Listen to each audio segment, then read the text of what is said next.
Now, let us start our discussion on random variables. A random variable x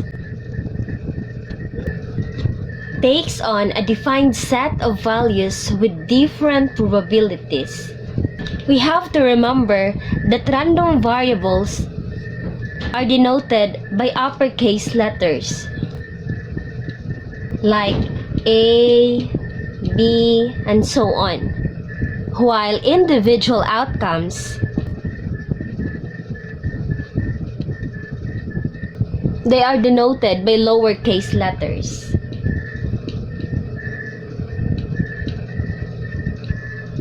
Like small letter A, small letter B, X, Y, and so on. So, tatandaan natin ha, that yung mga small letters, yung mga lowercase, sila yung nagra-represent ng mga individual outcomes ng random variable. So, bago tayo dumako sa classification ng random variables, uulitin ko ha, that itong si random variables are numeric outcomes, no? That results from an experiment. At kada element ng sample space of your experiment, the random variable of it can take only exactly one value. So we have to remember that. And to understand it better, let us continue our discussion. A random variable can be classified into discrete and continuous. So ano tong discrete? A random variable is discrete if meron siyang finite or countable. Alam naman natin siguro kung ano yung countable, di ba? Nabibilang. Number of possible outcomes na pwede nating mailista. Ano mga example ni discrete?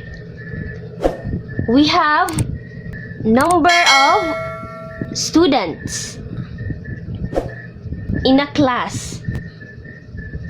This is a very good example of a discrete random variable. Bakit? That could be counted. Nabibilang natin kung ilan yung mga estudyante in a class, right? So that's make it discrete. So what are our other examples? We could also have the proportion of patients tested as positive with COVID-19. Another example of discrete includes days in a week, or we could also have the number of weeks in a month, right? Or we could also have the number of months in a year, because those could be identified, those could be counted. That's why we refer them as discrete random variables. Do you have examples of discrete random variables in your mind? Please feel free to comment down. I want to hear your answers. How about continuous random variable?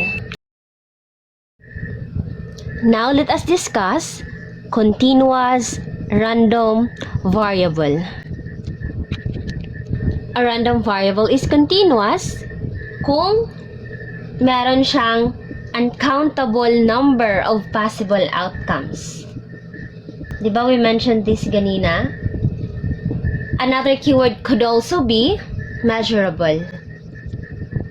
If it is represented on a number line, and we have numbers 0, 2, 4, 6, 8, 10, then the continuous random variable is between these intervals. Because if we are going to represent discrete random variable in a number line, as we said kanina, that we could have the possible outcomes be listed.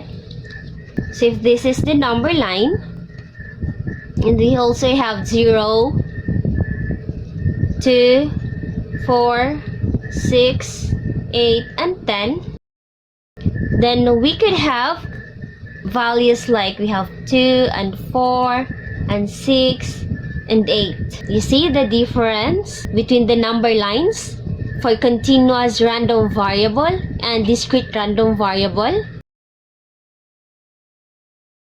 Now let us have examples of a continuous random variable. We have distance, like the distance that your car travels from a tank gas to your house, or the distance that your motorbike travels. That is an example of a continuous random variable. Bakit siya continuous? Bakit kaya? Let us go back to our definition ganina with discrete and continuous random variable. We say discrete pag countable siya, right? Or if it is finite. In distance, it is a measurement that cannot be counted.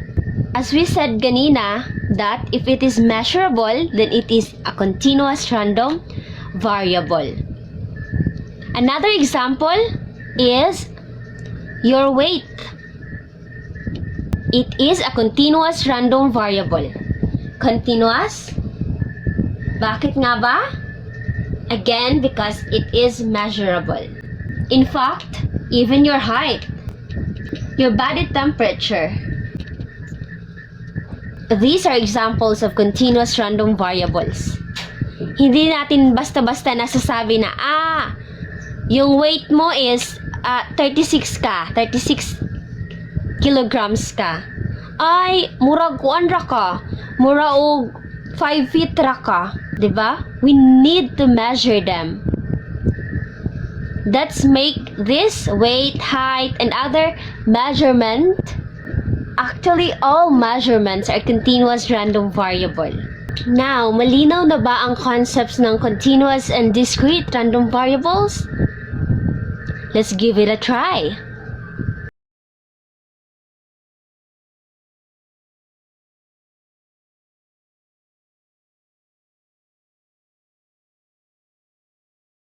Now, let us test your understanding. I have here listed 5 items only, no? The instruction is you have to identify if the following is actually a discrete random variable or a continuous random variable. You just have to write DRV or CRV. I'll be giving 10 seconds for you to think of your answer. You may now start.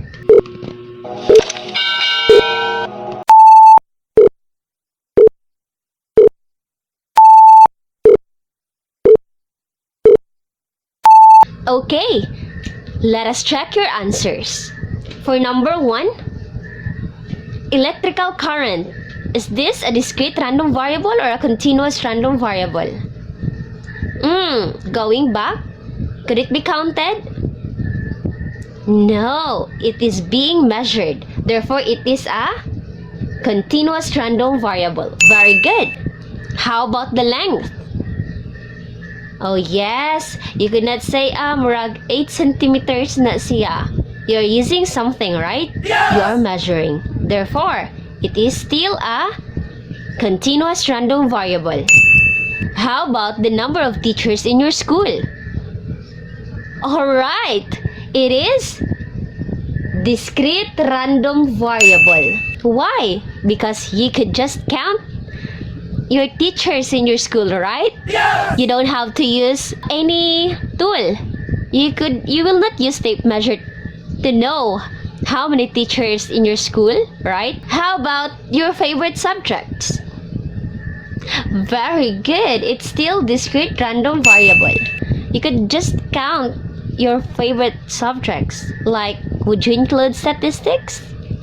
You could have science, math, Filipino, No, it depends on you. How about time? Uh-huh. That's right. It's still continuous random variable. Because again, it is being measured. Very good. How many correct answers did you get? That's it. I hope you have learned something new today. See you next time for another math video tutorial. Please don't forget to subscribe and like this video. And if you have comments or suggestions for my next content, please comment down. I'm glad to hear them. Thank you.